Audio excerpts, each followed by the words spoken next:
السلام عليكم ورحمة الله وبركاته. معاكم انجي سكين ودي قناتي. النهاردة هنعمل رز معمر باللبن الحليب واللبن الرايب والقشطة الفلاحي. هنا كان معايا 3 اكواب من الرز المصري مغسولين ومتصفيين، وبدأت اضيف لهم زيت حوالي 3 معالق زيت،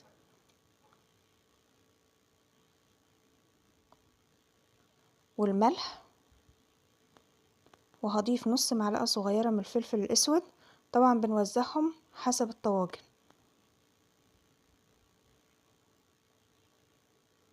هنا الطاجن الصغير اخد معايا كوباية، والطاجن الكبير اخد كوبايتين. هنا معايا 4 معالق كبيرة من الزبدة الجاموسي، بدأت أضيفها وهبدأ أقلب كل المكونات دي مع بعضها.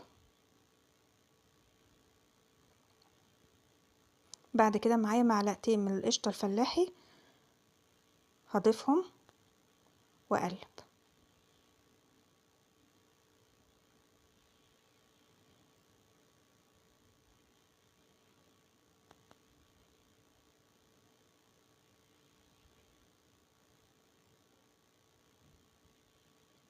طبعا الطواجن متغلفة بالسمنة قبل ما نحط الرز.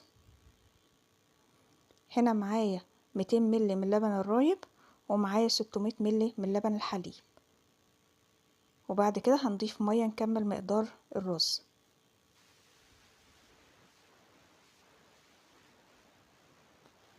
هنا قلبتهم، بدأت احطهم ودخلتهم على الفرن.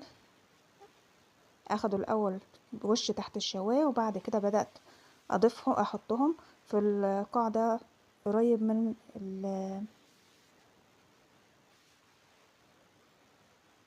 النار لحد الرز ما يتشرب. بعد كده بهدي عليهم النار. هنا الرز كان استوى وخرجته، حطيت عليه قشطة. طبعا الوش هنا متحمص جامد لان ده طلب